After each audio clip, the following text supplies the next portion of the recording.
Muchos saludos, espero que estéis bien. Mi nombre es María Teresa López de la Vieja y soy catedrática de Filosofía Moral en la Universidad de Salamanca.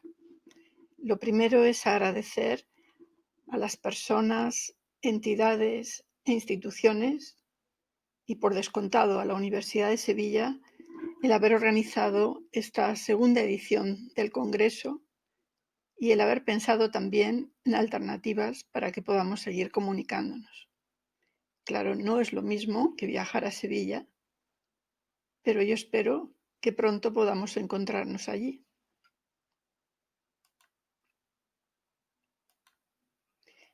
El objetivo de la presentación es considerar en qué sentido el estado de alarma y la pandemia afectan al derecho a la salud, que es un derecho fundamental y que en algún sentido se ve limitado por un problema grave de salud pública como es el virus y la enfermedad, la COVID-19. Hay un aspecto muy concreto que es la necesidad de distribuir los recursos sanitarios disponibles en la medida en que ha aumentado el número de pacientes con la enfermedad. Esto ha generado además una serie de dilemas importantes, en primera línea para el personal sanitario, puesto que ante esa escasez de recursos es necesario definir prioridades. La situación ha sido y sigue siendo compleja y por eso tal vez valga la pena preguntarnos si había precedentes, experiencias anteriores de pandemias que quizás no han tenido el impacto y la extensión de la actual, pero que también han servido para reflexionar sobre el derecho a la salud y la distribución de recursos sanitarios. Se puede decir que en general hay dos enfoques cuando se analiza la cuestión, el derecho a la salud. Un enfoque sería de economía de la salud, centrado en el coste de los recursos materiales y humanos y, por lo tanto, el modo de distribuir esos costes y esos recursos. El segundo enfoque de salud pública está enfocado al bienestar y la salud de toda la población. Y ante la cuestión de cómo distribuir los recursos, plantea el principio general de equidad, que es justicia atendiendo a situaciones y a diferencias. Con respecto al derecho a la salud, recordamos que está recogido en la Constitución de 1978 con un claro enfoque de salud pública. Con anterioridad, esta idea de que se trata de un derecho fundamental y además de carácter universal, ya estaba planteado en 1946 en el documento de la Organización Mundial de la Salud cuando ésta se constituyó.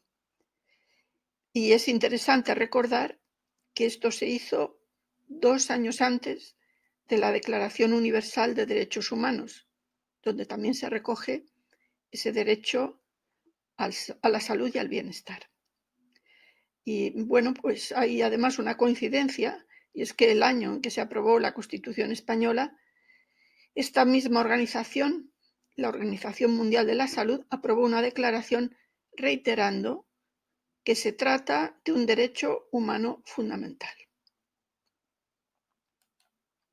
Este marco normativo se ha ido desarrollando desde entonces y están vigentes, por ejemplo, desde 1986 la Ley General de Sanidad y, muy importante, desde el año 2011 la Ley General de Salud Pública.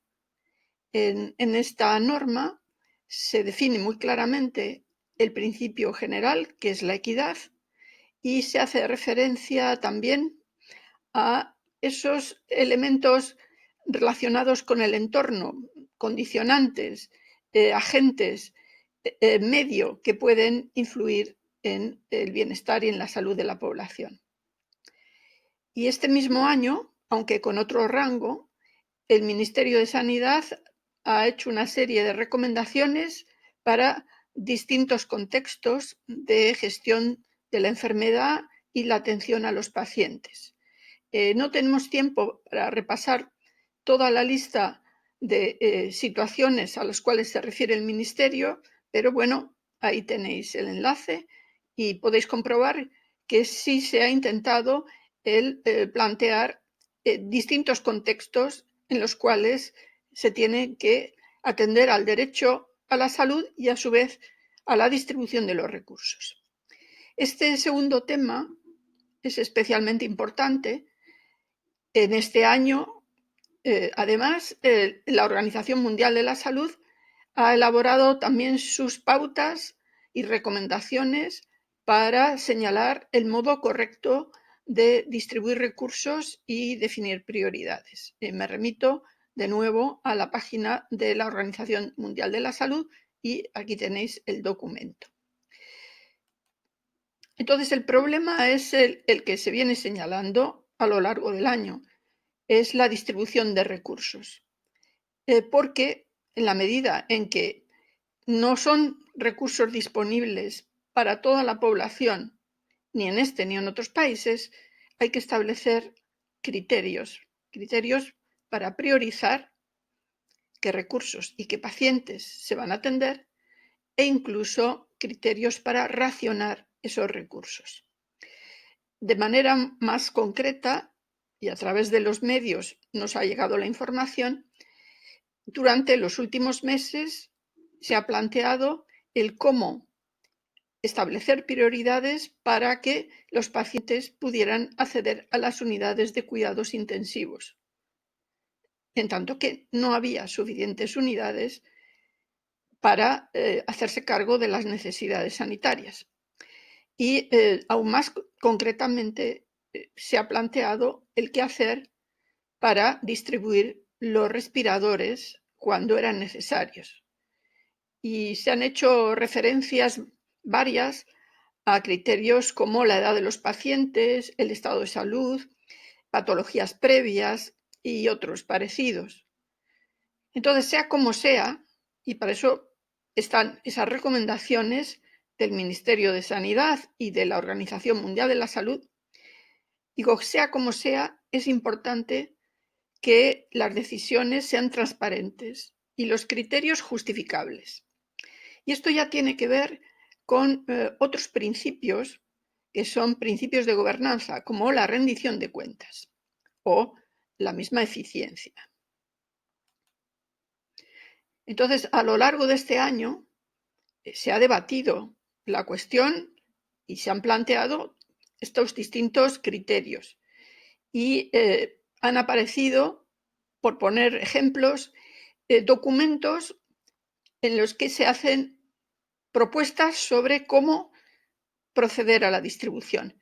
Por ejemplo, hay preferencia por el criterio de eficiencia, aunque no se excluyen los demás criterios, en el documento que elaboró en febrero la Sociedad Italiana de Anestesistas y de una forma análoga en España, en el mes de marzo, la Sociedad de Medicina Intensiva. Son dos documentos interesantes. Es también muy interesante el documento, informe sobre aspectos éticos en relación a la enfermedad, la COVID-19 y la forma de proceder. Y este informe ha sido elaborado por el Ministerio de Sanidad con un grupo de expertos y, por el contrario, se decanta por la prioridad del principio de salud pública, la equidad. Esto tampoco excluye el que se analice la cuestión o las cuestiones que se planteen con otros criterios, como la eficiencia. Pero la cuestión entonces es cómo llegar a establecer un modelo o incluso protocolos de actuación combinando estos criterios.